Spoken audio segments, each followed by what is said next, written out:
Baik, terima kasih. Selamat ketemu lagi Bapak Ibu semua dengan saya Trevino Pakasi. Kalau ditanya saya ahli virus, bukan sih, jawabannya bukan ahli virus ya. Saya dokter praktek sebagai dokter keluarga dan di dalam praktek dokter keluarga ini kami lebih banyak bergerak untuk pencegahan daripada kami bergerak untuk pengobatan. Kalau Bapak Ibu sakit, kena infeksi virus, ya tentu akan ditangani sebagai seorang dokter keluarga. Tapi nanti komplikasi-komplikasi yang lebih berat mungkin akan kembali ke spesialis yang terkait.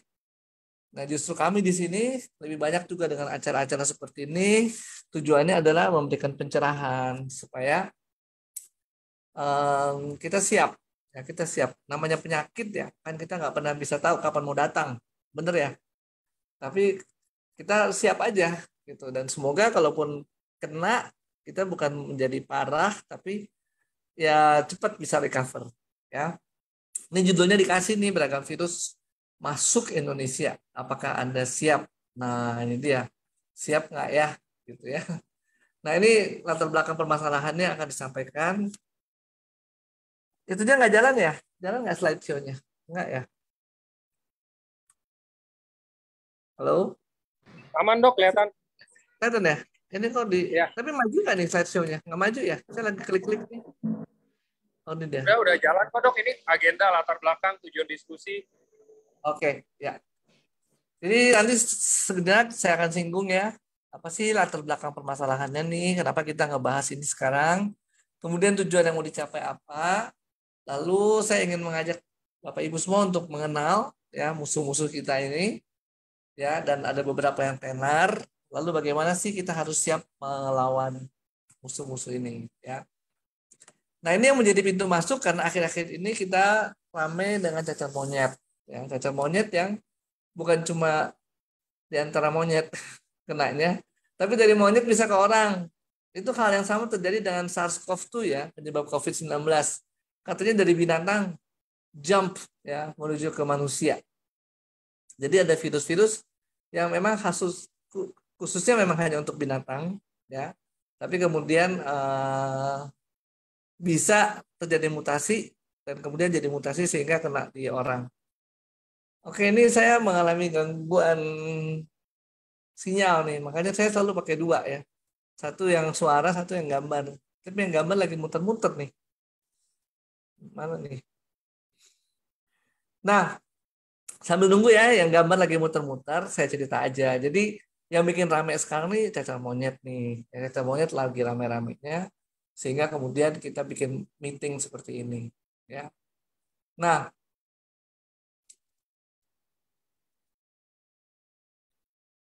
kalau ditanya ya, karena tadi judulnya macam-macam virus, bener nggak sih ya macam-macam virus? Ternyata banyak ya. Masih ingat barangkali ya, sebelum ini ada hepatitis yang misterius. Memang hepatitis virus penyebabnya ya, tapi juga ada cerita-cerita lainnya nih, katanya berkaitan dengan vaksin dan sebagainya. Hepatitis, dan ini juga yang menginfeksi beberapa negara, bukan cuma eh, sedikit ya, bukan cuma satu dua negara, tapi banyak negara yang kena. Ya, ini adalah salah satu juga yang ditanya tadi disebut loh kok banyak sih virus masuk ya. Sebelumnya lagi, ya sebenarnya ada pandemi corona loh. Kalau pernah dengar apa nggak pernah dengar, namanya MERS-CoV. Ya, ME itu Middle East. Jadi coronavirusnya dari Middle East. Ya, dari Middle East. Ya, dan sebenarnya mulai dari 2010 sampai 2019 itu belum selesai. Belum selesai 2019, munculnya si corona COVID-19 ini. Ya, tapi sebenarnya belum selesai waktu itu. Nah, sekarang udah hilang, nggak tahu lagi apakah hilang karena terbenam oleh corona atau memang betul-betul beritanya aja yang hilang. Nggak ada yang tahu juga nih ya, nggak banyak yang ngelacak lagi, tapi masih sama-sama dengan coronavirus, masih sama-sama satu keluarganya. Sebelum 2012 ada avian influenza, pasti udah dengar ya, avian influenza atau flu burung, lalu ada flu babi juga, swine flu ya. Avian influenza 2 kali loh periodenya ya, 2000 berapa ya, 7 atau 2009 ya kalau nggak salah ya. menyerang di Indonesia juga. Kenanya sedikit sih, cuma berapa 200 orang kali ya, nggak terlalu banyak. Tapi dari 200 orang yang meninggal 70 ya. Nah ini kalau dulu-dulu banget ya, kita tuh nggak pernah dengar tuh orang batuk pilek jadi meninggal. Baru sekarang-sekarang ini aja batuk, batuk pilek meninggal juga ya. Biasanya orang yang takut batuk pilek karena akan meninggal itu kebanyakan di negara-negara 4 musim. Ya, jarang lah negara-negara tropis seperti ini terjadi orang batuk pilek kemudian komplikasinya terus meninggal. Jarang. Jadi baru sekarang-sekarang ini yang virus-virus yang sudah mengalami bermacam-macam perubahan ya. Nah, yang berikut lagi sebelum itu ternyata ada SARS tahun 2004.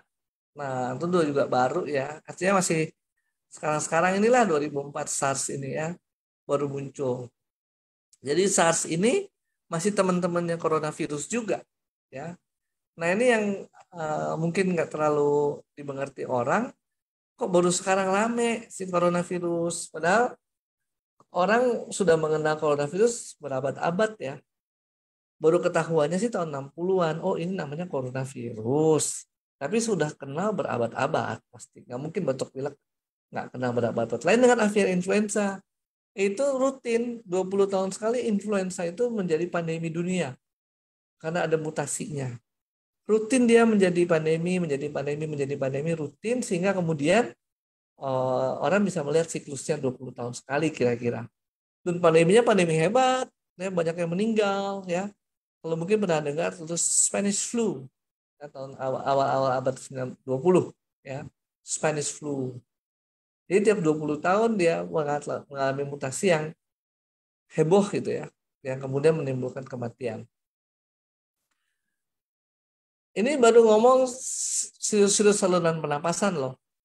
Belum ngomong-ngomong lagi virus-virus yang menyerang di darah. Pasti terkenal deh, nggak ada yang nggak pernah dengar HIV. HIV itu pandemi. Kenapa sebut pandemi? Saya pernah singgung ini. Karena menyerang atau bisa meluas sampai ke 5 benua. Ya, disebut pandemi karena 5 benua terserang virus ini. Ya. Masih ingat kapan virus HIV ini mulai merebak?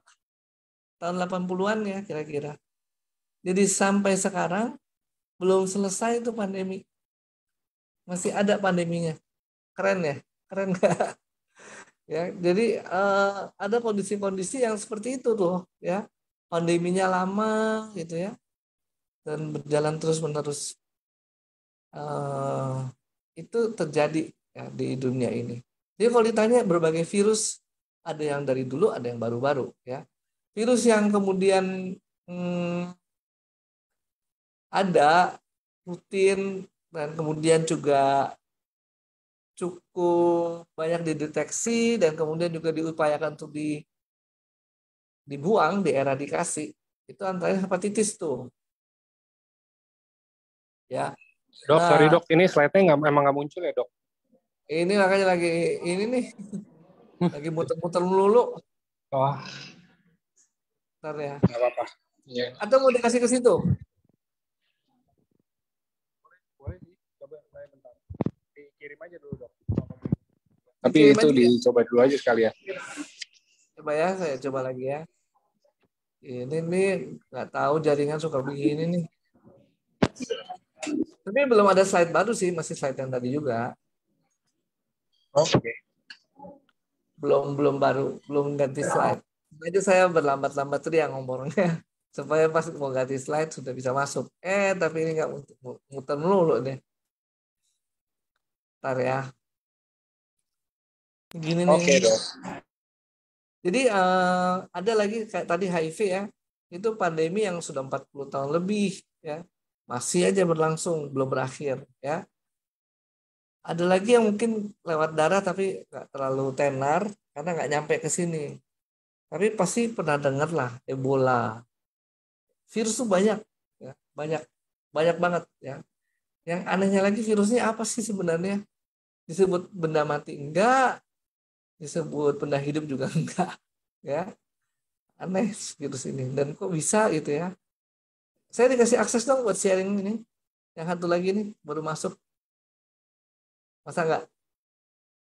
Yes, dok. Sia-sia Yang satu lagi ya, bentar. disabled.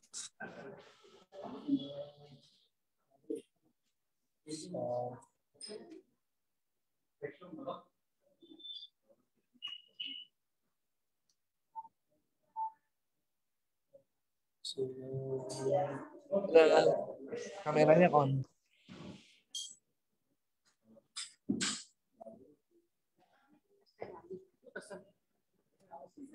Sebentar ya, dok.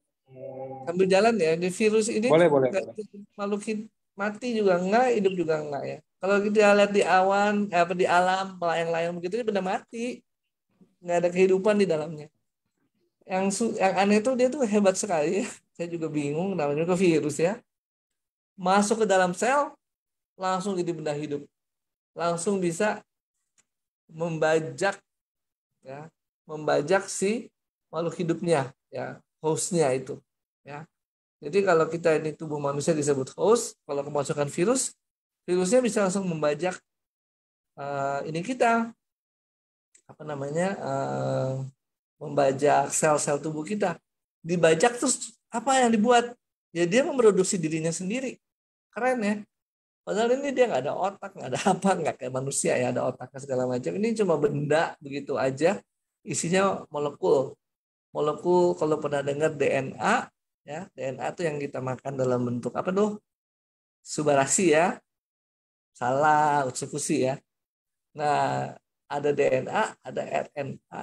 Jadi virus itu ada dua macam, virus DNA dan virus RNA. Nah,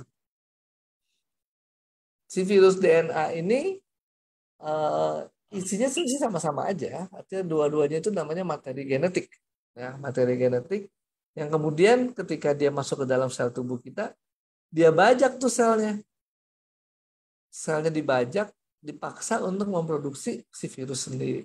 Jadi jangan jangan produksi yang lain, hanya produksi virus aja gitu ya. Nah, ini hebatnya si virus ini ya. Keren.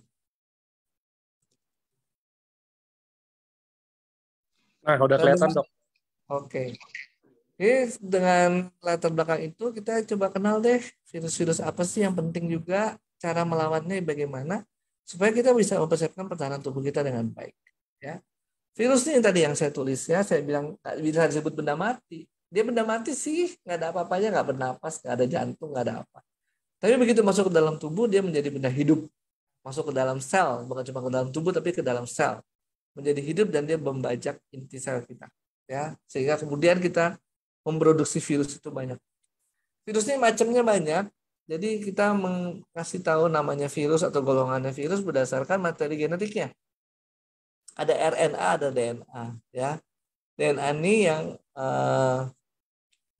ini Anda bisa lihat ya, RNA, DNA. Jadi kalau DNA itu kayak template ya, sedangkan RNA itu cetakan hasilnya. Jadi RNA itu cetakannya, ya DNA itu template. Makanya DNA virus-virus DNA itu lebih stabil, nggak banyak berubah, tapi virus-virus RNA sering berubah. Termasuk coronavirus sering berubah. Ya, itu kan hasil template, hasil cetakan. Ini satu cetakan, bisa aja nyetaknya merong, gitu. Apa namanya miring sedikit, sehingga gitu ya, virus-virus apa RNA ini mudah bermutasi. Kenapa kita bisa tahu mudah bermutasi? Contohnya yaitu yang influenza tadi. Influenza itu bisa berubah ya 20 tahun sekali. Sedangkan virus corona nih dari 2004 beda lagi dengan yang 2012 MERS-CoV, beda lagi dengan 2019 yang COVID-19. Ya. Itu berubah-berubah ya. Ini cuma biar teman-teman bisa lihat sendiri nih bentuknya virus tuh kayak gitu, macam-macam ya bentuknya. Bentuknya itu satu kita golongkan berdasarkan RNA DNA, kemudian kita golongkan berdasarkan bentuk ini ya, bentuk senyawanya ya. Kemudian apakah ada envelope atau tidak ada envelope ya, ada amplopnya. Amplopnya itu kalau kita bayangkan coronavirus kan pasti dari string ya, lihat gambarnya. Itu spike-nya itu namanya amplop, envelope ya. Ini dia. Nah, virus banyak banyak banget ya, banyak sekali keluarganya dan kemudian juga Wah, banyak banget. Ada yang menyerang tanaman, ada yang menyerang hewan, ada yang menyerang manusia, ya. Yang manusia biasanya juga hanya untuk manusia, nggak jatuh ke hewan, hewan juga untuk hewan. Tapi kadang-kadang terjadi jump seperti itu ya, sehingga yang susah itu kayak coronavirus. Ketika dari hewan ke manusia, terus kemudian menular di antara manusia, kan kita nggak bisa bunuh sumber penularannya. Yang kita bisa bunuh virusnya, tapi manusianya kan nggak bisa, ya. Dan itu justru yang susah, ya. Nggak bisa ketemu di mana sumber penularannya.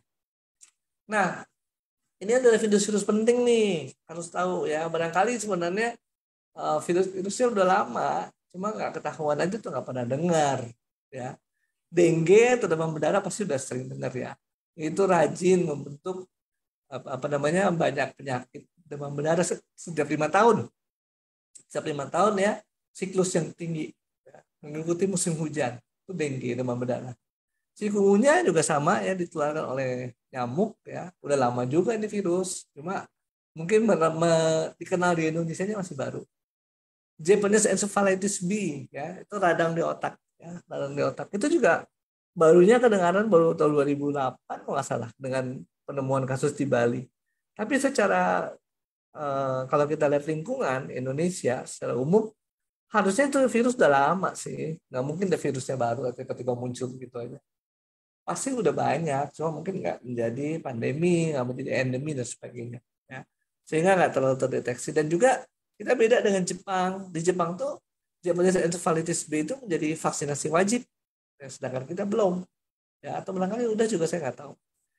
Jadi virus-virus yang banyak, ya. Rhinovirus itu juga banyak banget, ya. Paling banyak penyakit di klinik yang datang ke klinik maupun yang datang ke dokter secara di puskesmas, paling banyak adalah batuk pilek, bat pil ya, gitu. Atau kemudian orang Inggris bilang common cold, itu yang paling sering common cold, ya. Dan itu ternyata penyebabnya pertama rhinovirus, yang kedua coronavirus. Nah, coronavirus itu juga penyebab tertinggi dari ini ya, dari batuk pilek, seringlah ditemukan, ya. Jadi sebenarnya coronavirus bahaya nggak ya? Udah sering kok orang batuk pilek, gitu ya. Jadi ini harus diperhatikan. Mungkin bukan coronavirusnya aja, tapi ada penyakit-penyakit dasar yang menyebabkan orang itu jadi makin berat, ya. Ada lagi cacar air, itu juga virus. Hepatitis juga virus, ya. Cacar air ini banyak nih, ya. Waktu kecil kena cacar air, waktu besar kena herpes zoster. Sama aja, ya, virusnya sama juga. Sorry nih, hilang-hilang lagi nih umat penyakitnya nih. Gak apa-apa dok, aman. Oke, jadi virusnya ada yang udah lama, ya, tapi dia kenapa kayak baru melulu? Karena dia bermutasi, berubah lagi, ya, sehingga dia bisa ini. Dan yang kemudian ada virus-virus yang sifatnya membuat pandemi, ya. Kalau tadi endemis berarti di daerah itu banyak kasusnya, endemis. Kalau pandemi dia meluas ke seluruh benua, pandemi, ya. Endemis itu daerahnya banyak, dan virusnya udah berdamai sih sama manusia. Udah hidupnya friend ya. Kadang-kadang unfriend aja gitu ya, sehingga kemudian jadi galak ya. Tapi pada dasarnya dia jumlahnya segitu-gitu aja. Nggak seperti coronavirus COVID-19.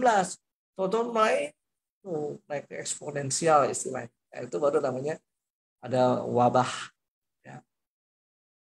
Nah, ini tadi yang pandemi udah banyak ya, HIV, SARS-CoV-2, MERS-CoV, avian influenza, Zika, dan sekarang yang ramai cacar monyet, ya. Banyak, udah banyak virus-virus yang sifatnya pandemi nih, ya.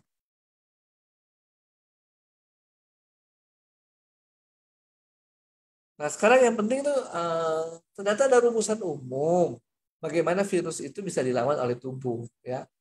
Kalau orang yang sakit terinfeksi virus, jarang sekali sih dapat obat antivirus, meskipun boleh dikasihkan ya obat antivirus. Dan obat-obat antivirus itu ya bisa macam-macam juga kekuatannya, nggak semua virus pukul rata sama.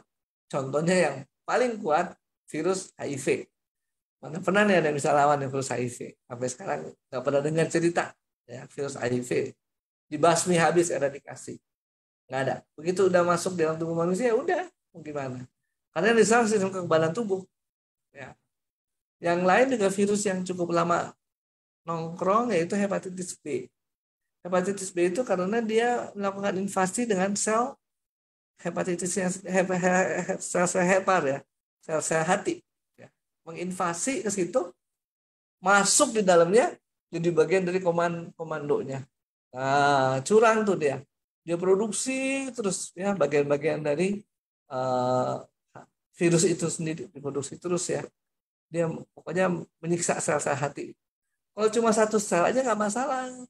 Tapi kan selnya berapa banyak yang diserang? Satu. Yang kedua, sel yang udah diserang kemasukan oleh DNA-nya si virus, dia mereplikasi diri, memperbanyak diri, ya sehingga kemudian bisa jadi orang yang kena hepatitis itu kemudian menjadi apa ya lebih heboh penyakitnya ya, lebih ini bisa apa ya bahkan fulminan, itu artinya menimbulkan kematian. Ya. Itu karena virus-virusnya ini macam-macam perangainya. Ada yang masuk ke dalam sel inti sel dan kemudian membajak ya dan merusak pula. Ini macam-macam. Lalu sebenarnya kita ini bukan pasrah ya. Kita ini tubuh kita tidak didesain untuk pasrah ya. Tubuh kita diberi desain untuk bisa melawan berbagai sumber penyakit ya. Gimana sih cara melawannya? Nah, ini dia nih yang perlu kita pelajari. Ya, si virusnya gimana cara ngelawannya? Kok kayak datang sendiri, datang toto pilek gitu ya. 2-3 hari sembuh, pergi sendiri lagi ya. Ya memang kebanyakan seperti itu bahwa virus itu adalah sembuh sendiri. Kecuali virus HIV ya, susah nih kalau kita nggak pakai bantuan dari luar, dia nggak mungkin dia nggak mungkin sembuh juga sih HIV. Tapi si virus HIV ini bisa ditekan, ya, ditekan pertumbuhannya sehingga nggak menyerang sel-sel yang lain. Nah ini tubuh kita, ada virus terbang di mana-mana ya. Terus gimana nih cara ngelawannya? Satu ada pertahanan fisik ya. Virusnya nempel di kulit ya, nggak bisa tembus ya. Percaya deh. Kalau nggak percaya, ambil pisau dapur ya, tusuk, nggak langsung tembus loh. Kalau nggak percaya ya. Tapi nggak boleh ya, dilarang. Jadi virus itu kalau ditempel di kulit nggak nembus ya. Kulitnya bukan cuma kulit sini loh. Di dalam sini nih lubang hidung ini ada kulitnya ya. Di dalam mulut ada kulitnya, ada lapisannya lah, ya bukan disebut kulit memang. Jadi itu nggak tembus, ya hebat pertahanan fisik kita. Lalu di dalam paru-paru apa pertahanan fisiknya? Ternyata paru-paru kita kan bercabang-cabang ya. Itu membuat kalau ada kecepatan tinggi nih, partikel nabrak percabangan, dia nempel di lapisan lendirnya paru-paru, saluran napas, sehingga sampai ke ujung paru-paru steril. Ya, dan itu udah dihitung sedemikian rupa oleh Tuhan yang membuat percabangannya segitu banyak ya, sehingga udara masuk nabrak untuk kemudian menimbulkan pembersihan atau filtrasi dari si paru-paru itu, si udara yang masuk. Kalau nggak percaya lihat HEPA filter deh, yang HEPA filter di rumah kayak apa tuh bentuknya kan, acak-acakan ya, gitu. Sebenarnya tujuannya apa? Tujuannya supaya benda-benda yang tidak boleh masuk tersaring. Ya. Nah itu innate immunity, pertahanan fisik. Ada pertahanan kulit, ada pertahanan saluran napas spesifik ya.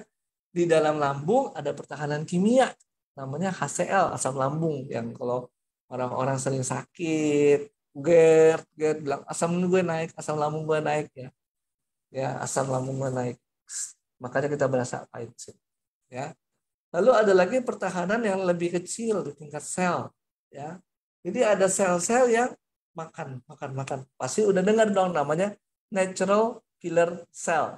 Itu juga innate immunity. Jadi imunitas yang didapat, imunitas yang diwariskan, ya, yang diturunkan, ya, innate immunity. Itu semua adalah caranya tubuh kita melawan. Virusnya masuk nih ke dalam tubuh kita, beredar dalam darah, atau di paru-paru masuk, atau di saluran cerna masuk. Maka datanglah semua rame-rame sel-sel pertahanan tubuh, makanin virusnya. Ya, sehingga kemudian virusnya bisa dieradikasi oleh tubuh. Oke? Ada lagi namanya acquired immunity. Yaitu adalah imunitas tubuh untuk melawan suatu benda asing secara spesifik. Jadi kalau saya misalnya terinfeksi bakteri yang namanya TBC, tuberkulosis, kemudian tubuh kita membentuk anti terhadap tuberkulosis, maka si anti tuberkulosis ini nggak bisa dipakai buat anti COVID-19, nggak bisa. Si anti COVID-19 tidak bisa dipakai sebagai anti diare, nggak bisa. Beda-beda, ya. Semua beda-beda sesuai dengan ini sendiri, apa namanya, memang kehebatan dari masing-masing senyawa itu sendiri. Oke, nah si antibodi ini ya artinya sesuatu yang didapat. Kenapa didapat? Karena awalnya tadi dikenali oleh sel-sel yang sifatnya umum nih, natural killer cell, natural killer cell. Jadi dia sel pembunuh secara naluriah, dia secara alamiah dia pembunuh. Ya. Dia cuma tahu oh, musuh, bung, musuh bunuh, musuh bunuh. Ya. Sedangkan si antibodi lain, musuhnya siapa? Oh ini musuhnya, sorry ya, misalnya kita sebut negara apa gitu ya, mungkin tetangga-tetangga kita lah ya, bangsa kayak Timor Leste misalnya, Timor Leste, bambu runcing aja deh gitu ya. Tetangga kita siapa? Australia. Waduh, nggak bisa pakai bambu runcing nih. Kita harus pakai apa? Peluru kendali mungkin ya. Kalau musuh kita siapa? Malaysia. Malaysia pakai apa ya? Senjata lain lagi. Singapura apa ya? Gitu ya. Jadi tergantung nih namanya antibody. Antibody itu ada beberapa macam dan itu dibuat merespon adanya antigen. Ya, antigen itu adalah virus yang masuk ke dalam tubuh kita. Ya, dibentuk antibody. Ya. Nah ini di antibody. Jadi antibody ini spesifik, ya, spesifik sesuai dengan kebutuhan. Virus ini beda sedikit sih dengan bakteri ya, karena dia memang betul bukan makhluk hidup terbang-terbang ya, tapi dia harus masuk ke dalam sel untuk bisa membajak dan dia menguasai ya, sehingga kemudian nggak gampang nih antibodinya mengenal virus yang mana orang dia sembunyi di dalam tubuh manusia, dalam sel-sel tubuh ya, sehingga kemudian bukan cuma antibodi, ada macam-macam mekanisme yang lain untuk membunuh virus tentu saja ya. Tapi yang pasti si virus ini kemudian ada yang namanya escape mechanism. Dia pintar bisa melarikan diri, sembunyi di balik sel tubuh manusia. Akhirnya apa? Akhirnya badan kita frustrasi. Aduh, nggak ketemu nih virus di mana, nggak ketemu. Dibom-bom semua. Bom, bom, bom, bom. Ya. Apalagi yang kita ngomong waktu COVID-19, namanya badai cytokines. Nah, itu yang terjadi. Badai cytokines itu bom nuklir. Kasih. Akhirnya rusak paru-parunya. Padahal yang nggak rusak siapa? Ya daya tahan tubuh sendiri. Dia yang ngerusak. Karena dia pengen bunuh virusnya, dia nggak ketemu, dia bomin aja semua. Ya, sehingga kemudian terjadilah badai cytokines dan orang kemudian menjadi sesak. Ya, syukur-syukur dia masih survive. Kalau enggak berarti dia goodbye. Ya, karena terjadi. Nah, itu cerita virus ya secara umum. Virus yang tadi susah dan paling sulit dilawan namanya virus HIV. Ya, karena apa dia susah dilawan? Karena yang diserang adalah sistem imun kita sendiri. Virus-virus yang lain sebenarnya secara mekanisme tubuh kita dia seharusnya bisa dibuang oleh tubuh kita. Ya, mekanisme tubuh kita akan menyaring virus-virus mana yang tidak berguna bagi tubuh dan langsung diseleksi dan di goodbye, buang.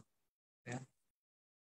Nah, seleksi ini siapa nih yang bikin? Nah, itu dia. Seleksi ini yang bikin ini antara ada sel-sel yang namanya natural killer cell.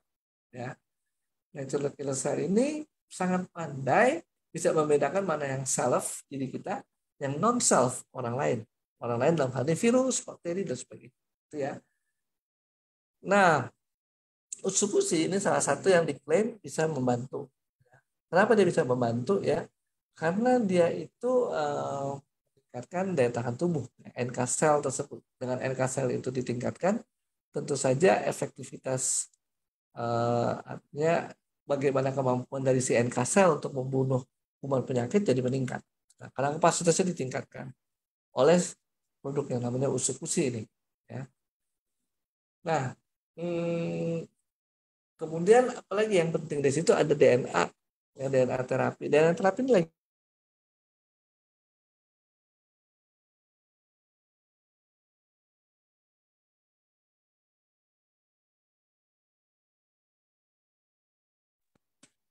Oke, Anda bisa lihat isinya ya.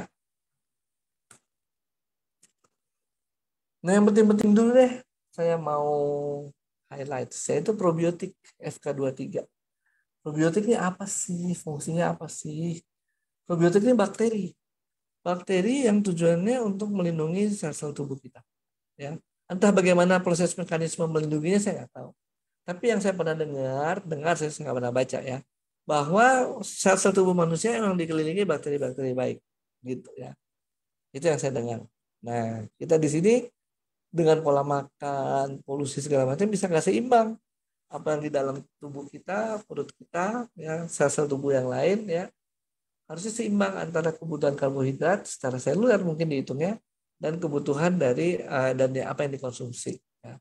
Kalau seimbang sih bagus. Ya. Nah, kalau nggak seimbang nih yang kemudian jadi jelek. Si probiotik juga gitu dan tujuannya dia adalah membantu melindungi sel-sel tubuh kita dengan dia yang makanin. Katanya kayak gitu. Katanya loh, saya nggak pernah periksa beneran probiotik ya.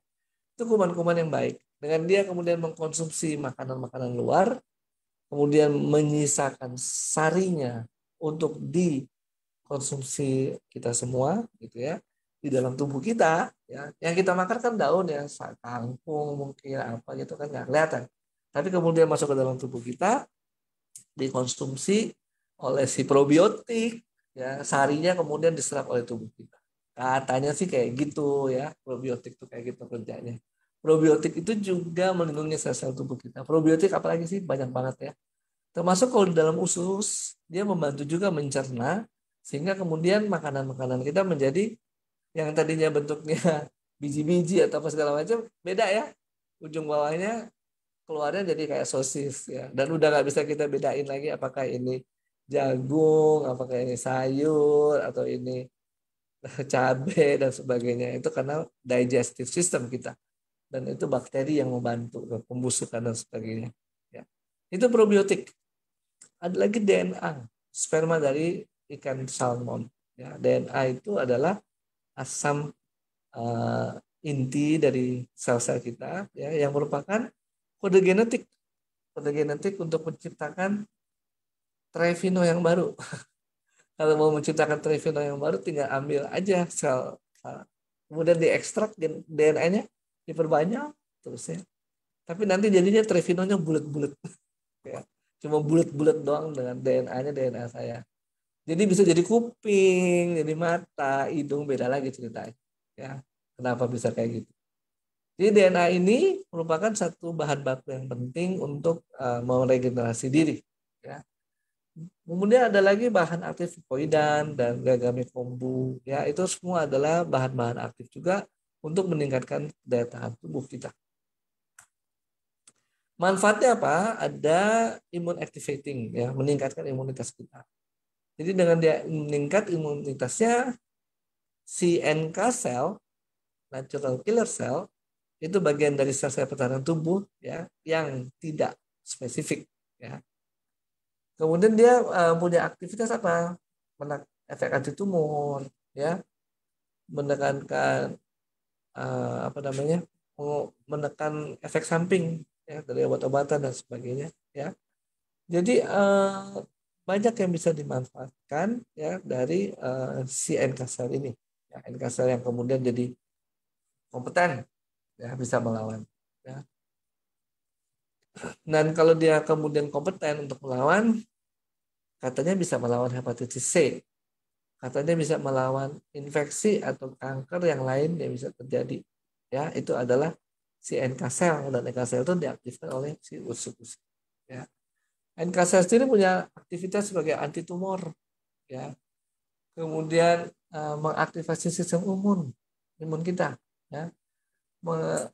Mengaktifasi sistem anti influenza, anti trombotik ya. Trombotik ini pembuat trombus ya. Trombus itu sumbatan. Jadi pembekuan darah yang enggak normal terjadi ya. Kemudian menyumbat ya. Nah, trombus itu yang kemudian dicoba dieradikasi, dihilangkan dengan produk usus ini ya. Lalu ada aktivitas regenerasi jaringan, ada aktivitas lagi menghambat infeksi, dalam hal ini Helicobacter pylori yang bikin penyakit yang namanya GERD ya, susah tumbuh dan sebagainya. Oke, itu manfaat kedua dari eksekusi, dan manfaat ketiga adalah menghambat proses penuaan. Kenapa nih? Karena ada antioksidan. Ya, proses penuaan itu apa? Antara lain adalah daya ingat, ya, otak diperbaiki, ya. Kemudian meningkatkan ketahanan, ya. Kita mau olahraga, kita harus tahan, ya. Kemudian yang penting efek pada kulit. Nah, tadi di awal kalau masih ingat, ya, bahwa kulit adalah pertahanan fisik yang paling luar dari tubuh kita terhadap si kuman-kuman, termasuk virus-virus. Virus bisa nempel di sini, nempel tapi nggak ngapa-ngapain. Terus kita mandi bersih, ya. Makanya harus rajin mandi dan rajin cuci tangan misalnya. Virus nggak bisa ngapa-ngapain kalau cuma nempel begitu aja. Virus baru ngapa-ngapain setelah masuk di dalam sel. Jadi masuk dulu nih ke saluran nafas. Kemudian dapat sel-sel yang nganggur, lalu dia masuk. Kira-kira seperti itu kerjanya. Sehingga kenapa kita bilang, oh ya, kulit yang bagus menahan supaya tidak terjadi infeksi. Ya nggak? Benar nggak? Benar kan? Lagi kalau kulitnya bagus, licin, mulus, wow, ya, itu menahan banget produksi, tidak terjadi infeksi sama sekali ya. Soalnya kalau kulit kita licin, dikasih body lotion, kuman yang nempel aja langsung kepleset, langsung pindah dia, udah lagi, ya nggak ada deh kuman yang bisa nempel. Nah itu yang terjadi dengan kulit yang baik. Jadi penting kita kejar kulit yang baik ini, tentu saja dalam konteks yang lain juga, bukan cuma konteks kecantikan, tapi konteks kesehatan. Kalau kulitnya bagus, intak, ya, tidak ada pintu masuk buat infeksi. Nah, baru tuh gunanya kulit di situ, ya. Agingnya kulit di situ. Premature agingnya adalah dengan meningkatkan utilisasi gitu ya dari kulit ini untuk menahan menahan infeksi. Nah, bener loh. Kalau nggak percaya, buka aja kulitnya, jangan diapa-apain, nanti bisa infeksi, ya. Sakit tapi nggak usah diikutin. Nah, cara kerjanya apa nih? Kok bisa sih si usus-usus ini melindungi kita dengan virus-virus? Satu adalah probiotik, ya, yang melindungi. Kemudian ada kuman-kuman yang baik itu ya, FK23 itu. Dia melindungi, ya, melindungi sel-sel tubuh kita. Lalu ada fukoidan. Fukoidan itu adalah sebuah molekul besar, ya, merupakan gula, ya.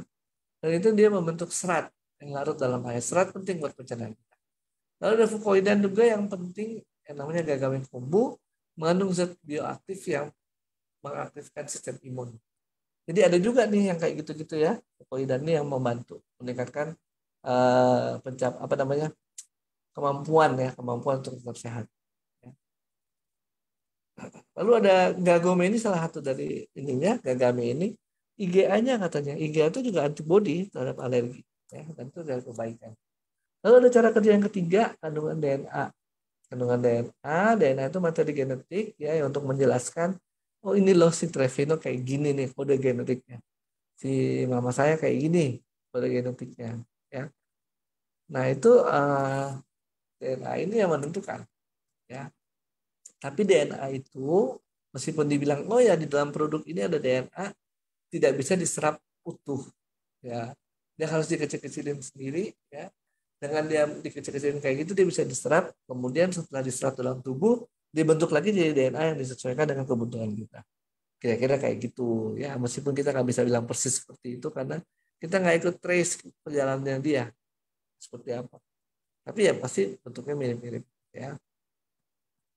Nah, cara kerja lain dari si si DNA ini, karena dia membantu regenerasi sehingga dia tidak makin tua. Sel-sel yang terbantukan itu semua akan meremajakan diri, ya. Tua nggak jadi pikun misalnya, kalau hitam jadi putih sih enggak ya, tapi misalnya ininya bagus aja sih ya, jadi daya ininya bagus aja. Daya regenerasinya, ya, karena ada bahan-bahan dasarnya cukup. Kalau regenerasi bagus, ya, kemudian juga fungsinya berjalan baik, sebenarnya suplai oksigen segala macam juga bagus, ya. Nah, ini pernah dicoba dengan manusia menggunakan krim DNA.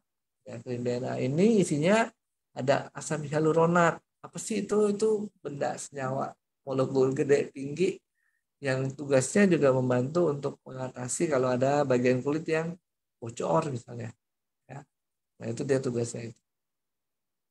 Asam hyaluronat juga punya tugas untuk meningkatkan keasaman, ya, keasaman, meningkatkan kelembaban, ya, itu mencegah supaya nggak terlalu kering dan itu sudah dites, ya, juga makin elastis jadinya, jadi makin kinclong, ya, makin kinclong. Jadi penting loh kita perhatiin kulit kita, jangan sampai kulit kita ini menjadi pintu masuk untuk infeksi-infeksi, ya. Termasuk kulitnya bukan cuma kulit yang kelihatan di dalam liang hidungnya juga ada kulit, ya. Kulit jaringannya mirip dengan jaringan di luar dan dijaga supaya tidak masuk kuman-kuman lewat jaringan kulit kita. Oke. Nah, kalau kita kombinasi dengan SOP 100 plus atau sekarang ditambah lagi dengan muatan vegan peptide dan fruit flow sardine peptide, maka kita akan melihat fungsi dari subarasi. Subarasi ini ternyata punya kemampuan yang tinggi dalam mengatasi atau membantu regenerasi sel kita. Ya. Membantu juga tensi supaya bagus, ya. Membantu juga pembuluh darah supaya menghasilkan pembuluh darah yang sehat, ya, tidak ada numpuk-numpuk lemak dan sebagainya, dan suplai menuju ke wilayah tersebut lebih baik lagi. Itu adalah fungsi dari si SOP subarasi. Ya. Nah, kira-kira sih pesannya seperti itu ya. Kita coba mencegah ya dengan menggunakan subarasi ya. Subarasi juga mempunyai fungsi adalah regenerasi sel. Jadi sel-sel yang rusak ya. Kalau kita mengalami radang, ada infeksi virus masuk, ada yang radang, ada yang rusak. Nah itu regenerasi. Gunakanlah si apa namanya subarasi ini. Ya. Meningkatkan sirkulasi pembuluh darah, benar itu ya. Jadi yang tersumbat-tersumbat mulai bentuk-bentuk kecil udah mulai dikeluarkan. Dengan demikian tensinya bisa turun, bisa terkontrol. Ya. Nah kemudian apalagi dia bisa mencegah penyumbatan dari bukan pembuluh darah yang nyumbat sih, tapi di dalam pembuluh darah itu ada komponen-komponen darah dan komponen darah itu bisa secara apa ya otomatis lah, nggak otomatis juga, tapi mungkin ada perang di dalamnya, kemudian dilawan sehingga kemudian terjadi pembentukan gumpalan-gumpalan dari pembuluh darah. Itu adalah si preventing blood clotting tadi ya, dari fungsi subarasi. Nah, kalau kita punya pembuluh darah bagus, kemudian lancar peredaran darahnya, tentu supply dari darah, makanan, nutrisi, oksigen, termasuk sel-sel yang penting untuk pertahanan tubuh, lancar. Sehingga orang-orang bisa sehat. Jadi kalau tadi di awal ditanya, sudah siap belum kita menghadapi bermacam-macam virus? Kita bisa lihat dari dua hal, yaitu kesiapan secara lingkungan fisik maupun secara lingkungan yang spesifik, lingkungan apa namanya di dalam tubuh kita. Ya. Yang secara umum kulit, ya, kulit tadi sudah dibahas dengan SOP, dengan subarasi, kulit kita bisa dapat. Ya. Tapi yang secara spesifik di dalam sel, maka kita memperkuatnya melalui apa namanya unsur fusi ini, ya, melalui unsur fusi ini untuk meningkatkan kemampuan dari sel-sel imun kita. Memang perlu dicatat di sini beda-beda hasilnya, ya, nggak semua akan sama, ya, tergantung respon dari tubuh kita. Kita bisa aja bilang, oh ya kita mau begini supaya kuat, nggak sakit-sakit, ya kita mau minum 4 saset, 5 saset, 6 saset, ya silakan, nggak ada yang larang juga. Tapi apakah kemudian jadi efektif? Nah itu pertanyaan berikutnya. Jadi kalau kita mau membuat sesuatu juga tubuh kita tuh nggak bisa diuber-uber. Oh dengan kita pikir, oh ya kita makan 6 saset maka akan lebih cepat sehat. Nggak juga. Jadi itu semua tergantung dari bagaimana approach kita, ya, bagaimana kita bisa mempertahankan supaya kita tetap sehat, ya, baik untuk mencegah risiko penyakit secara umum maupun risiko infeksi secara spesifik tadi ya, lewat sel yang namanya antibodi. Saya kira itu mungkin kalau bisa kita masuk aja ke tanya jawab barangkali ya, karena udah cukup banyak informasi. Takutnya nanti kebanyakan malah nggak keinget ya. Silakan, saya kembalikan ke Pak Moderator.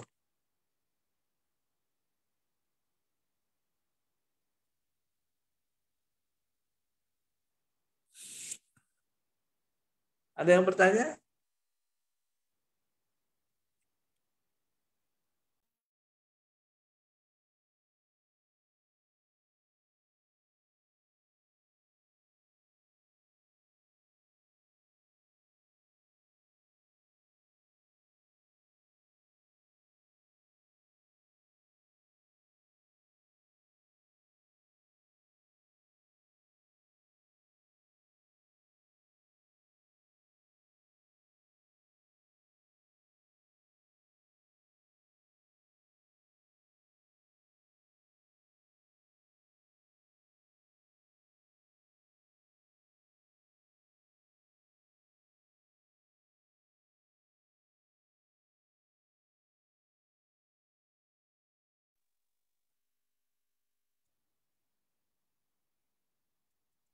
Yang mana yang harus dikonsumsi untuk penderita DBD? Kalau saya akan menganjurkan ya segini ya sebentar. Pertama pemikiran kita harus sama dulu bahwa eh, produk baik Utsu maupun Subarasi bukan obat. Ya, itu adalah untuk mencegah, ya, untuk lebih memperkuat. Sebenarnya bukan obat. Ya, jadi dia tidak punya efek sama seperti obat. Satu itu yang kita believe bersama. Yang kedua, karena dia bukan obat ya untuk kemudian punya efek penyembuhan. Sebenarnya bukan karena penyembuhan pengaruh dari obatnya, tetapi karena pengaruh dari sel-selnya membaik. Sel-selnya membaik.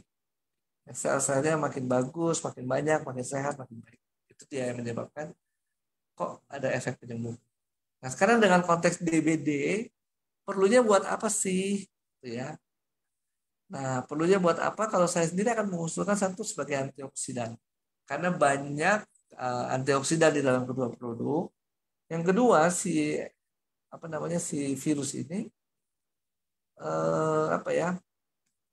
eh, kan dia sebenarnya ngerusak ya, bahkan membuat perdarahan. Ya. Sehingga kemudian kita perlu meregenerasi dong, jangan sampai darahnya kurang. Ya. Tapi itu juga nggak cepet ya. Produksi meregenerasi sel darah ya panjang. Ya. Tapi tetap kita mempersiapkan.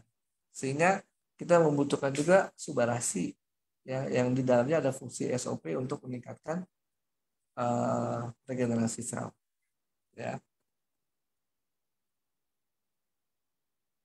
Oke. Nah, berikutnya nih pertanyaan apa lagi nih? Saya punya GERD, produk apa yang dipakai? Ya, ini sekali lagi untuk bukan penyembuhan ya. Ini adalah tambahan suplemen gitu ya. Jadi kalau kita sakit GERD, suplementasi dengan ini, usukusi misalnya, lebih banyak mungkin nanti kita akan lihat efek antiinflamasi ya, anti radangnya, ya, dan antioksidannya. Ya. Tapi dia bukan obat loh. Nah, jadi kenapa bisa GERD segala macam? Harusnya sih dicari dan kebanyakan GERD itu juga dipengaruhi oleh stres ya. Jadi kalau Anda bergabung di sini, Anda mengembangkan jaringan, stresnya hilang dong karena uang masuk ya. Sehingga kemudian kita akan lebih siap menghadapi masa depan kita ya. Oke, jika sudah pasang ring jantung, apakah masih bisa minum subarasi? Bisa ya. Produk mana yang cocok untuk ambeien? Cocoknya apa nih maksudnya? Kalau ambeiannya sembuh, nggak ada. Ya, ambeien itu adalah kerusakan kelainan pembuluh darah, sehingga operasinya juga harus dipotong, dioperasi. Ya. Penyelesaiannya dioperasi. Ambeien jarang tuh yang penyelesaiannya juga penyakit dalam gitu ya. Nggak pernah dengar juga sih. Ya, jadi nggak ada produk. Sekali lagi gini ya, ambeien ini kenapa nih disebut produk untuk ambeien? Apa sih yang dicari? Kalau sebagai pengobatan nggak bisa, karena pengobatan itu harus operasi ya. Kemudian kalau mau apa manfaat dari produk ini terhadap ambeien yang kita derita, terutama fungsi sebagai antioksidan ya. Dan itu bisa memelihara seseorang sebelum operasi. Seperti apa sih dia kemudian fungsinya bagaimana dipelihara dengan menggunakan produk-produk ini. Ya. Jadi istilahnya kalau kita dioperasi itu kan pasti akan terbuka. Dengan ruangan terbuka itu ada stres oksidatif. Nah, antioksidan ini yang membantu untuk mengurangi. Ya. Oke. Apa lagi nih? Ambeien tadi udah ambeien. Ginjal. Ginjal kalau cuci darah apa sih? Menurut saya juga perlu dua-duanya ya, baik UTSU maupun Subarasi ya. Membantu untuk mengontrol tekanan darah. Kemudian untuk pasien operasi mau mengeluarkan cairan ke kepala akibat sinus yang meradang.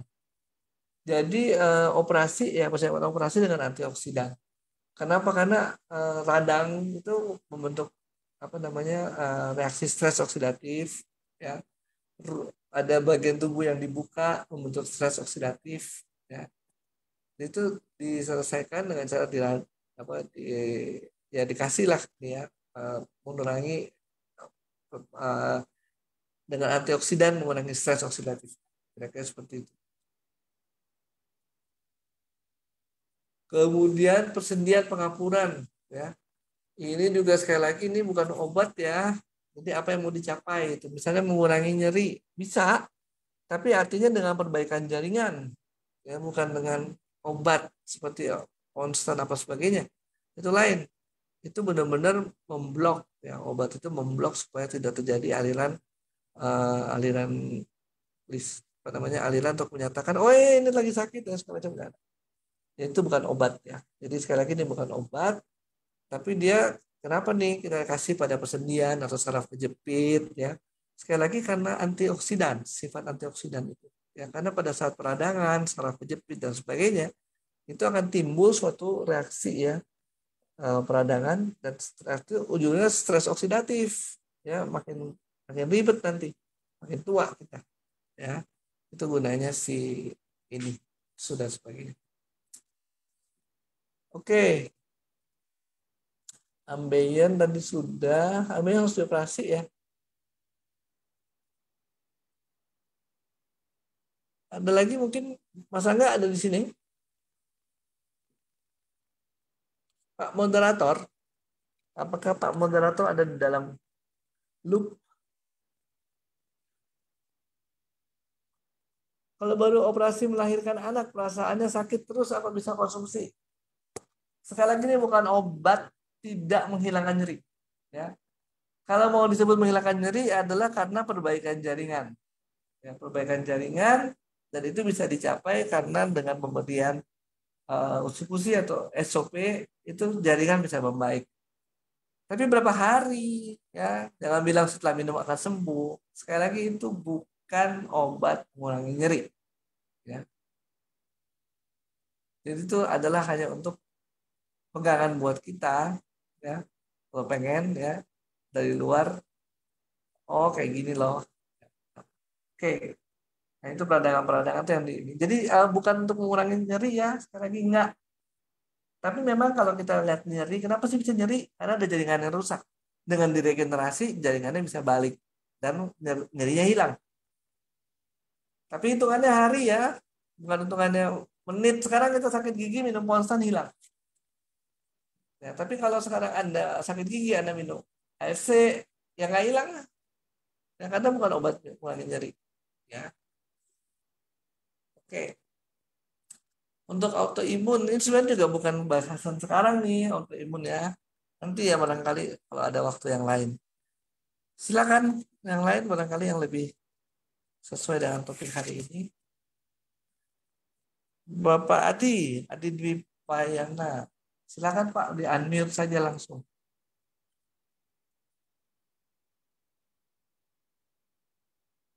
Pak Adi silakan di unmute. Nggak bisa ya?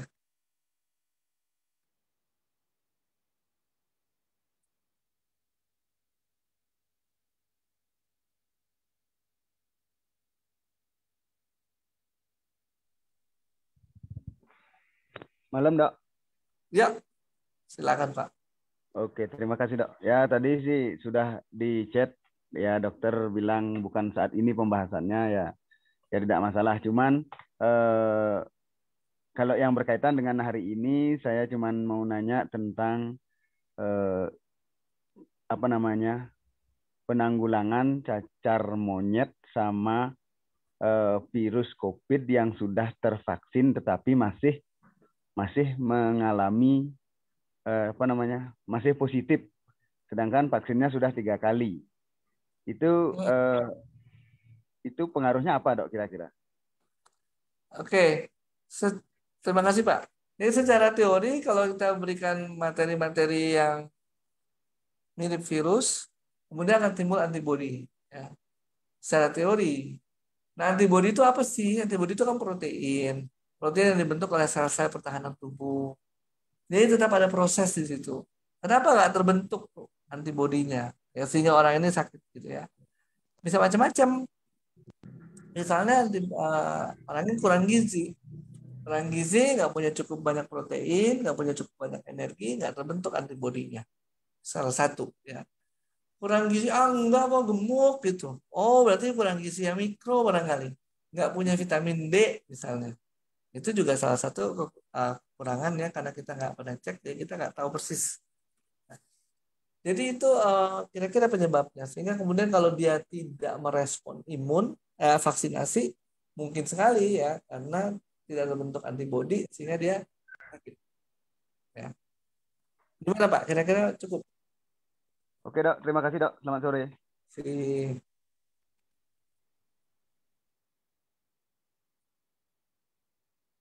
Ada lagi? Langsung aja kalau nggak dibuka mikrofonnya.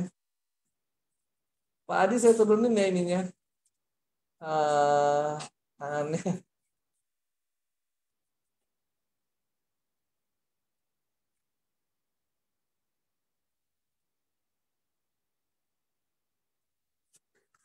Oke. Ada ada lagi.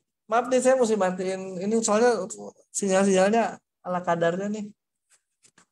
Silakan kalau ada pertanyaan lagi.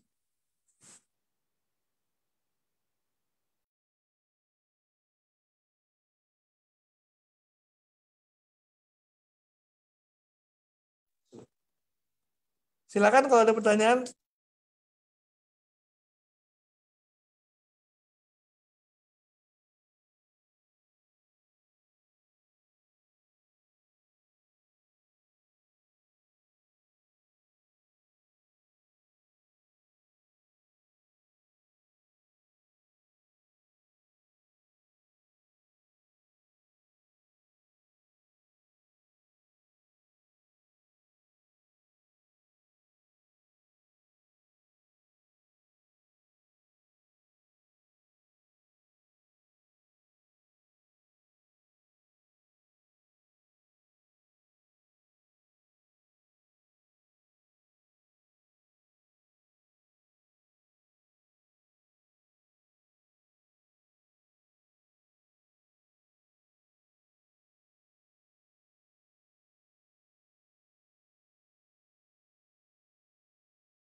Halo.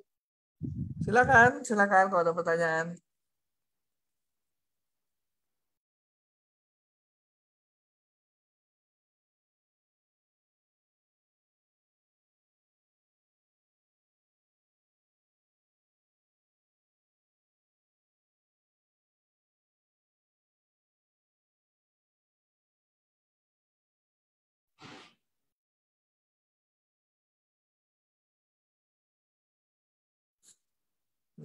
Ada.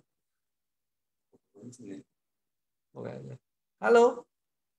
Maaf nih kalau saya nggak bisa lihat apa videonya nih, videonya soalnya mati-mati juga nih. Silakan kalau ada pertanyaan lagi. Ini belum ada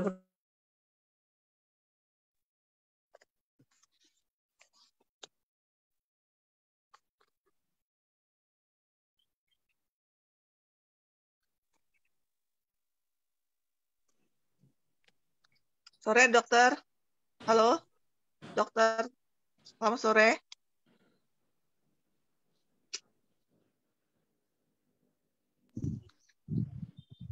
Halo, dok.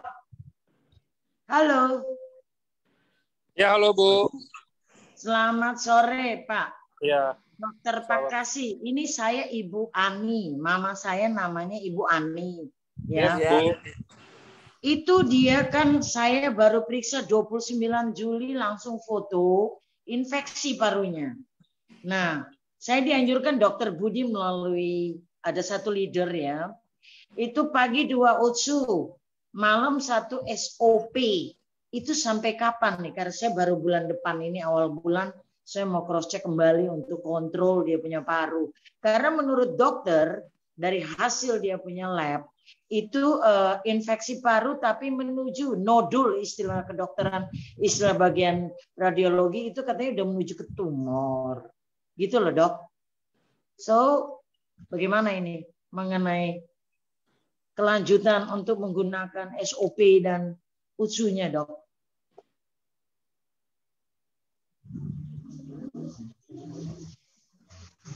Sebenarnya kembali kepada fungsinya dulu ya Bu ya. Jadi kita jangan kita tahu bahwa ini produk bagus dengan fungsinya sebagai apa dulu ya. Sekali lagi kita tidak bermain di terapi nih.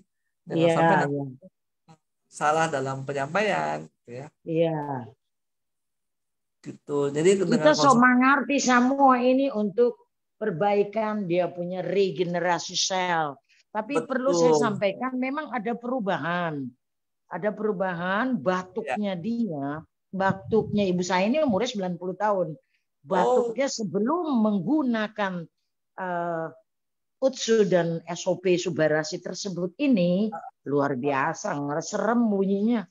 Tapi saya juga akhirnya pakai obat dokter. Tapi saya ada jeda karena saya punya dokter paru senior, udah pensiun dari Rumah Sakit Persahabatan. Saya kirim semua fotonya dan dia bilang, saya tidak mau katakan dulu saya pakai ini. Karena dia orang MLM lain. Jadi saya katakan ini gini-gini. Oke, saya minta obat, dia punya untuk uap. Karena ini saya diminta resep. Saya bawa orang tua ini nggak mudah ya. Umur 90, saya mesti gendong naik ke mobil. So, dokter bilang nggak usah. Saya kasih suruh orang ambil resepnya. Jadi, obat uapnya cukup mahal juga ya. Karena 3 tahun yang lalu, karena ada COVID, saya tidak berkontrol ibu saya. Saya udah dipesan dokter penyakit dalam, tolong dalam 1 minggu 2-3 kali kasih itu furosemide 4 mg. Selama 2 tahun tidak pernah. Sampai baru Juli 2022 ini saya kontrol ke Persahabatan. Aduh, kaget saya. Sampai saya bilang, udah saya pakai UTSU deh. Karena saya kebetulan banyak teman juga untuk cari informasi mengenai SOP Subarasi dan UTSU. Dan kebetulan adik sepupu saya dari Amerika langsung kirim. Dia kirim, kasih ini sama mami. This is your mom, sangat membutuhkan ini. UTSU pagi 2, SOP 1 malam. Saya lihat, lendirnya 1 piring keluar. 1 piring kayak muntah, tapi semuanya lendir. Tapi saya puji Tuhan dan saya terima kasih. Karena saya percaya ada pertolongan lah. Entah itu melalui UTSU. Dia bukan obat, dia makanan. Makanan sehat. So dengan trust kita punya faith kita lakukan. Ini Pak Kasih kayaknya Manado ya. Iya, boleh. Mau balongan boleh. So boleh kita kasih tahu tapi memang puji Tuhan. So SOP ning Utsumar very expensive. Oktober kata so mau naik 18 tuang lah jo, ampun. Tapi mami kasih yang pensiunan. Tapi masih dapat beli. Bulan depan harus konsumsi lagi, beli lagi. Jadi 3,4 sekian ya, bulan depan September. Nah ini apa nih saran dok? Bagaimana saran? Karena saya akan periksa, jadi 20 hari sudah saya menggunakan UTSU pagi 2, SOP 1. Belum hari ke-10 itu udah ada kelihatan perubahan. Nafasnya, cuman masih 1-2 kita dengar ada seperti, my mom tidak ada asma ya. Tidak ada, dia masih babunyi sedikit. Nafas, jadi kadang saya kasih furosemide itu. Pesan dari dokter penyakit dalam 3 tahun lalu. Tolong 1 minggu 2 kali. Karena dia keluar lewat kencing. Banyak kencingnya. Kasih minum makan buah. Iya Pak? Halo? Iya, jadi banyak kencing itu. Iya, tapi tidak boleh tiap hari. Nah, kita kasih buah, ya pokoknya yang mengandung air harus ada minum ya, Ibu. Iya, iya. Jadi selama 2 tahun ini memang saya karena tapi ada di New York kena COVID, puji Tuhan 2 bulan ICU New York. Ya itulah pertolongan Tuhan semuanya bisa pulih. Iya. Pertama COVID tahun 20 apa 21 ya. Nah di Oh, situ stres ke situ, jadi nggak ada kepikiran ini mami harus kontrol, mana mau keluar bawa-bawa ke rumah sakit, tempat penyakit, tempat virus. virus. Jadi di rumah. Jadi apa nih? Saya minta pendapat lanjutan dari dokter nih untuk Kalau ada pengaruh lanjut, Jo. Oh, oh kenapa enggak begitu. ini? Iya. Maksudnya dia punya karena dokter Yudi mau mengirim kepada salah satu tapi leader dia bilang 2 pagi. Nah ini bisa dirubah apa gimana nih dok? Oh, Satu-satu aja boleh. Satu-satu juga tergantung boleh. kantong. Boleh. Karena kan ini makanan, dia kan bukan obat. Iya, Jadi kalau kita iya. mau Jadi atur DPI ini boleh. boleh Boleh. Jodang. Satu Boleh, pagi, satu boleh. malam SOP kan. Iya, boleh, boleh. Ada luka di kaki. Kita kasih lihat ini video bantah. Diabetes atau enggak ini? Diabetes bukan? Tunggu, kasih nyala lampu deh. Ah, ini dok. Ada kelihatan tuh muka. Belum dapat. Gimana? Oh belum dapat. Oh nggak Oh, ini kelihatan dia. ya. Kenapa? Oh, ini Oma so ada. Oma. Kelihatan, udah kelihatan Bu Ani. Mami. Wah, Aduh, mantap. Dogi bagong nggak kedengeran Weh, nih. ini Oma tampak segar ini. Ya, dapat lihat 90 bagus ini. tahun. Waduh, hebat sekali. Ini. Bagus. Ini saya mau Bagus. kasih lihat ini luka nih. Ini dia punya luka di kaki. Ini lukanya ya, tak sontong tongkat sedikit luka. Ini kering dan jadi bagus. Saya bilang, aduh, saya bicara juga sama teman. Ini dia punya, ini tipis kulitnya ya. Jadi ini luar biasa nih, Usudeng SOP. Memang dia Iya, memperbaiki ya. Ini berarti DP sel kulit di sini ada rusak. Ini mendingan ini dok, lumayan. Gitu iya. kan so bagus. Ini dokter Bagus, bagus. mami. 90 Aduh, Mami, tahun. Tapi belum lihat teman TPU di muka. dokter paru 70 dia bilang, aduh ini Oma bisa 100. Oma dapat lihat? Aduh. Ini dokter Makasih. Ada lihat, Oma dia kasih yang pakai. Ada lihat mami? Oma dapat lihat? Iya. Iya. Dia punya suara audionya ini kecil tuang kali. Kecil itu suara dok. Waduh, ada yang kayak betul ya? Tapi iya, dengar tapi jauh, suaranya jauh. Bagus, sehat. Jadi Oma. kita lanjut, tapi maksudnya kita kurangi DP saset Kang, satu-satu boleh Jo? Boleh. Enggak apa-apa. Karena saya sudah pakai beli 2 ya, dari Amerika 1, terus dari kita beli awal Agustus sama ini sudah ada, jadi 2 paket sebenarnya nih penggunaan. Tapi ini lebih bagus lagi kalau ibu kemakan jaringan. Kalau kemakan jaringan, oh gitu, bisa pertahankan dia punya jumlah toh. Ya. Karena kan nanti dia punya ini apa bonus toh, bisa bantu untuk beli. Mar dokter, itu istilah dok nodul memang ada bayangan kepada menuju tumor ya. Bagaimana? Istilah daripada radiologi itu nodul. Itu saya nanya spesialis paru yang senior perselatan, dia bilang ibu itu nodul, itu istilah di mana itu ada bayangan, ke tumor. Oke, ya itu yang mesti dicari tahu tuh memang. Nah ini makanya next ini saya mau kontrol dia punya ini toraks mau difoto lagi karena sudah penggunaan pengen tahu karena kita harus balik. Habis obat saya disuruh balik enggak saya pakai ucu aja. Aduh bawa orang tua ini minta ampun kita mesti naikin di mobil, mami mesti ditopang. Ya sudah tua repot juga ya. Tapi Bu, sebelumnya Bu, saya mau nanya dikit Bu. Ini untuk Iya, ibunya yang sudah umur 90 tahun ini ya, ini mamanya ya Bu ya. iya. Sejauh ini tapi cocok ya Bu ya. Maksudnya Ibu udah Cocok. udah kasih Sangat. mamanya konsumsi berapa lama Bu kalau boleh tahu? Mulai tanggal 6 Agustus, Yes. penggunaan pagi 2 utsu, malam 1 SUP. Jadi nanti hari kedua sudah hari ke-20 ya. Saya menggunakan. Jadi ya maksudnya memang luar biasa ya, saya akui ya. Jojo. Diam. Berisik. Jadi memang ini penggunaannya ini makanan sehat namanya utsu dengan SOP Subarasi ini luar biasa. Udah saya akui. Saya akui karena ibu saya batuknya luar biasa loh, infeksi baru. Mantap. Itu Ini hari bisa ke-5 jadi belum sampai hari ke-10. bisa jadi contoh soalnya Kenapa? Bu, bagus banget. Bisa jadi contoh buat teman-teman semuanya, maksudnya ini cocok kan? Maksudnya karena ini kan kita sifatnya seperti Sangat sering cocok. Luar biasa.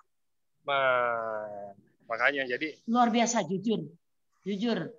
Ini cuma orang nanti udah sepuh banget. ada bulan depan ada naik harga ya, bisa lah Bu kalau misalkan dijalanin juga bisnisnya dapat gratis kan siapa tahu. Oh iya, habis. Soalnya saya di rumah saya urus sendiri ya. Saya punya ibu ini ya, Pak. Yes. Jadi ya saya punya asisten datang pagi pulang sore. Jadi bisa bayangin ya. Oh, dia tidur tuh mau balik okay. badan aja saya mesti bantu. 24 hour. Oh my God. Tapi ya sudahlah, anggap aja itu ibadah, kita melayani bagaimana waktu dia masih mengandung kita ya. Kita urus dia waktu hari tua juga. Gak apa-apa, kita juga semua pasti tua ya. Mantap. Iya. Terima kasih untuk pertanyaan. Kasih, Bu. Jadi saya akan mandi terus ya. Terima kasih juga saya Bu, khusus buat Bu Ani. Terima kasih. Iya. Dia dengar hari ini dan lihat Bu ya. Iya. Baik. Terkenal Bu jadi terima artisnya. Kasih loh. Terima kasih. Makasih ya Dokter Pakasi. Iyo. Tuhan berkati ya. Semoga sehat selalu. Walalangi nafkape mandi kesiang walalangi kesiang. Mar lahir besar di Makassar. Ini oma pensiunan agraria.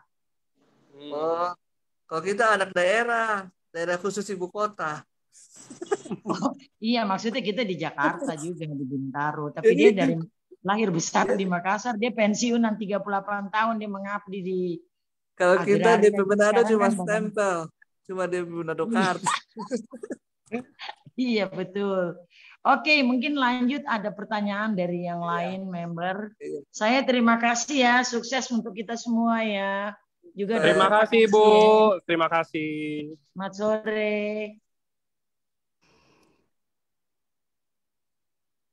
Masih bisa sharing nggak ya Pak Dokter Pakasi? Silakan. Aku Ibu Yeni Lao dari Manado juga. Aku juga Ibu Yeni Lao dari Manado juga, Pak. Tapi aku juga ada kanker paru-paru, Dokter Pakasi. Tahun 2017 kita dioperasi, diangkat 1/3 dari paru-paru. Nah, tahun 2018 kita dapat lagi ada nodul dua titik baru yang timbul gitu. Nah, itu tahun 20 baru saya kenal Utsukushi dengan Subarasi ya, dokter ya. Nah, saya waktu itu karena pandemi nggak periksa, jadi 1,5 tahun aku tidak periksa paru-parunya. Nah, Oktober 21 aku bisa periksa, check up. Nah, ternyata itu 2 nodul itu naik sampai 5 kali, dokter. Naik 5 kali besarnya, sehingga dokter paru-paru bilang, ya terpaksa aku harus minum obat kemo, tablet. Nah, itu Oktober aku dibilang mesti minum obat kemo. Aku tidak langsung minum karena saya tahu side effect-nya kurang enak ya, dokter ya. Nah, karena saya kenal Utsukushi dengan Subarasi, aku justru perbanyak. Jadi aku minum Utsukushi 2, Subarasi 2. Utsukushi 2, Subarasi 2. Nah, itu Oktober dibikin, Januari 22 baru aku mulai minum kemo, dokter. Nah, sudah 3 bulan minum Utsukushi dengan ini, Januari akhir bikin PET scan. Nah dalam 3 bulan itu aku punya nodul yang naik 5 kali itu hilang, dokter. Bersih. Nah aku juga pikir mungkin itu karena utsukushi dengan subarasi itu yang memang luar biasa, utsukushi sama subarasi. Benar. Jadi aku minum akhirnya jadi 4/2, dok. Ya toh. Nah itu bersih sama sekali dan cuman yang saya pikirkan saya sudah keburu minum kemo. Aku nggak boleh berhenti dengan itu kemo karena sudah minum ya dokter. Makasih. Ya. Menurut saya sih terus juga Bu ya. Kita gabung saja ya antara itu karena sudah mulai juga. Jadi jangan sampai karena kan kalau saya tidak ikut dengan dari awal Ibu kasusnya seperti apa, artinya saya tidak ikut periksa. Jadi saya tidak bisa berhak bilang mesti stop, jangan. Jadi lebih baik kalau saya punya saran karena saya tidak ikut periksa, saya tidak tahu persis kondisinya. Ibu jalani juga yang kemo, Ibu tambah lagi dengan pemberian SOP ini. Ya, nah itu sekarang pada saat sekarang saya minum 3 utsu dengan 2 subarasi. Itu tetap saya pertahankan begitu, dok? Kalau sudah berbaikan, Ibu mau menurunkan tidak masalah. Jumlahnya boleh Ibu atur lagi. Boleh dikurangin nggak? Nggak usah. Boleh, kalau mau dikurangi boleh. Karena kan sudah ada perbaikan, toh. Sudah ada kelihatan hasilnya. Ya. Oh, tapi cuman kemo saya mesti teruskan aja ya, dok? Ya, nanti barangkali aku bisa kasih ini kalau nanti saya minta nanti nomor telepon dari AFC untuk bisa jelaskan sama Pak Dokter Pakasi. Boleh Bu, tapi tetap yang harus menyetop itu mesti dokter yang menangani. Menangani saya ya. Sampai sekarang dia bilang nggak boleh. Opinian saja, boleh. Ya. Oke dok. Terima kasih banyak ya dok. Thank you Bu. Ya Pak Angga. Thank you. Oke. Selamat sore dokter. Boleh tahu itu umur berapa Ibu yang tadi? Maaf. Ibu yang dari Manado umur berapa? Halo. Dijawab di chat Bu, soalnya kayaknya udah di mute ya Bu. Nggak apa-apa, dijawab di chat, kayaknya masih ada. Ada. Saya 83 tahun saya sekarang. 83. Mama 83. Iya. Dan saya sebetulnya cancer survivor dari cervix, payudara sama terakhir paru-paru. Nah, kedua kali waktu saya sudah di AFC baru dapat keempat kali paru-paru. Jadi saya sudah nggak mau operasi lagi. Saya minum itu utsukushi sama suba. Iya. Iya, terima itu kasih. yang ya. Saya 83 tahun. Iya, Tuhan berkati ya. Terima kasih. Puji Tuhan. Iya. Memang pakai terus. Suba dengan utsu bagus banget itu dia. Saya juga betul. Bersaksi juga sama yang lain-lain dan saya juga sudah banyak menolong. Tapi kalau orang yang sakit. Ibu kalau bisa nggak usah pakai itu namanya ini. Bukan saya dokter, tapi saya banyak ikut nggak usah pakai itu obat. Obat kemo nanti kita saya mau tanya utsu. Nanti saya tidak saya kasih obat. Kasih dulu nanti. Saya makan utsu sama SOP. Lupakan itu, dia meringankan tidak menyembuhkan. Kalau utsu sudah terbukti. Oke. Jangan Bu, kalau dari itu obat untuk itu apa itu? Yang untuk dibilang apa itu? Nggak usah. Semangatnya. Pakai iman dengan utsu. Saya member. Makasih ya. Sorry. Saya member dari AFC. Thank you. Member. Bless you all. Mantap Bu. Terima kasih. Selamat sore, Dr. Trevino. Maaf, boleh saya tanya? Ya. Silakan. Maaf. Tadi siapa ya yang pasti bisa ya? Sebentar. Ada yang ke-mute ya? Iya, ke-mute kayaknya. Satu pertanyaan boleh? Boleh, ini pertanyaan terakhir ya. Ya. Maaf dok, saya bertanya. Ya, pembuluh darah mata saya kan minusnya tinggi, sama ada silinder. Ya. Jadi waktu tanggal 14 Mei, pembuluh darah mata saya yang sebelah kanan pecah. Ter- Aduh, ini error kayaknya. Sebentar. Sorry. J... Sebentar. Sorry, Bu. Error nih. Saya nggak pencet. Sebentar, Bu. Maaf. Silakan diinin lagi, Bu. Udah bisa.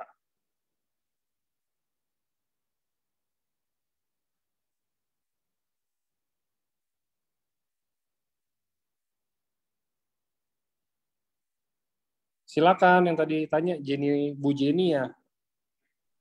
Saya sudah tadi. Yes. Oh, udah ya. Kenapa ada yang mau bertanya? Iya. Sorry, saya salah. Tadi siapa ya berarti ya? Bisa tolong chat Bu yang tadi mau tanya. Sorry ya Bu Jenny. Iya Pak Angga. Yang tadi mau tanya Bu, biar saya set.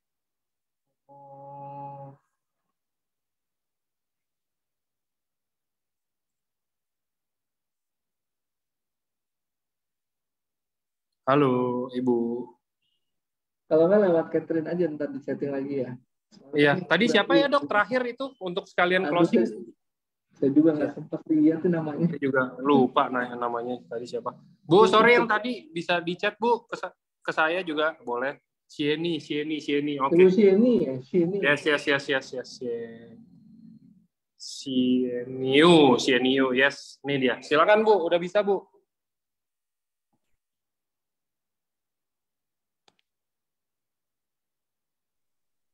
Sore dok, ini Ya. pembuluh darah mata saya kan pecah, minus saya tinggi. Jadi waktu tanggal 18 mata saya dioperasi. Sekalian kan ada katarak kata dokter. Jadi setelah operasi, setelah beberapa minggu hasilnya lumayan bagus. Waktu itu kata dokter hati-hati pembuluh darah matanya pecah lagi. Jadi waktu bulan Juli saya lihat itu penglihatan sudah lain-lain, ngelihatnya tinggi dan tulisan bengkok-bengkok, semakin lama semakin nggak jelas. Akhirnya dokter panggil saya ke Jakarta diperiksa lagi, ternyata pembuluh darah mata saya pecah lagi. Jadi disuntik dok, tanggal 4 Agustus.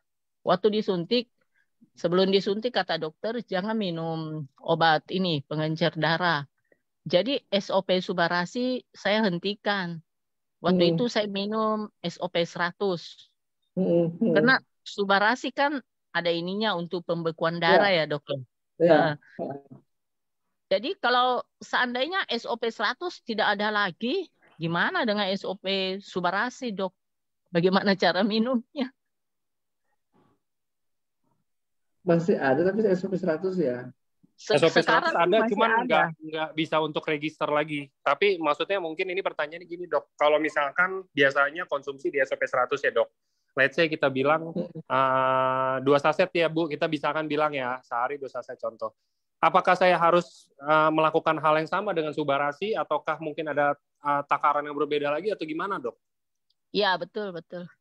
Yes. Betul Pak Angga. Sebenarnya sih kalau saya lihat ya artinya pendarahannya ini kan kenapa gitu ya. Jadi belum tentu juga dipengaruhi dari produk ya. Artinya kalau yang saya pelajari dengan produk yang Subarasi ini mengatasi pembekuan darah yang abnormal yang terjadi pada banyak penyakit-penyakit yang menyebabkan penyumbatan ya. Itu yang diatasi. Lain dengan kalau mungkin ya saya pikirkan dokter ini mencegah kalau timbul perdarahan terus nggak bisa beku-beku, nggak bisa berhenti. Itu mungkin dokternya bilang jangan mencegah jangan minum obat pembekuan darah. Yang saya perkirakan mungkin itu. Sebenarnya penyebab perdarahan sih ya nggak tahu sih, bisa macam-macam ya. Bisa macam-macam penyebab perdarahan, itu mesti dicari tahu juga kenapa. Mungkin arahnya ke sana. Kalau timbul perdarahan, jangan sampai perdarahannya susah berhenti. Kemungkinan itu, jadi dicoba dipastikan dulu. Sedangkan kalau Subarasi ini lain. Subarasi mencegah penggumpalan darah, koagulasi itu. Memang koagulasi normalnya dipakai untuk pembekuan darah.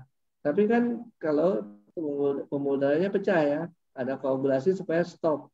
Nah yang masalah ini adalah koagulasi terjadi tanpa ada perdarahan. Itu bikin sumbatan-sumbatan. Nah itu ditangani oleh si Subarashi ini. Tapi itu tidak berlaku kalau ada perdarahan yang beneran. Jadi contohnya nih orang-orang yang minum Subarashi lama, kalau dia luka ya dia tetap sembuh, tetap cepat kering, nggak berdarah-berdarah dulu. Jadi 2 menit darahnya beku. Kalau nggak percaya ya tanya semua yang pernah minum Subarashi udah lama, coba kalau luka 2 menit sembuh nggak? Kering. Jadi Ya saya nggak selama situ ya. ini sih, selama ini saya selalu sih minum Subarashi dok.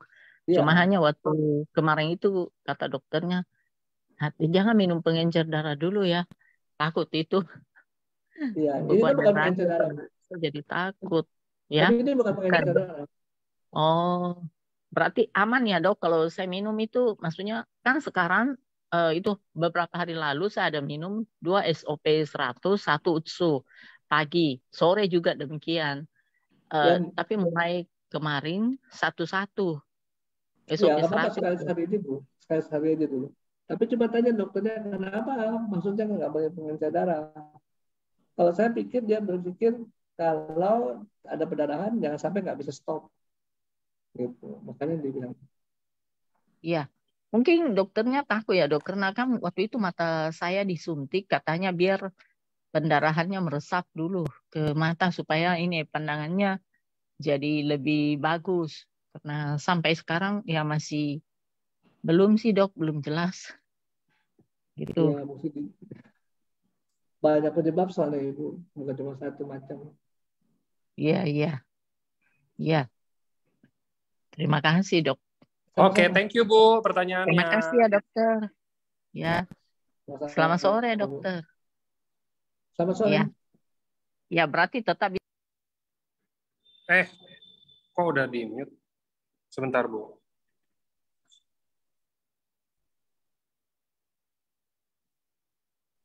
Kayak lagi error nih.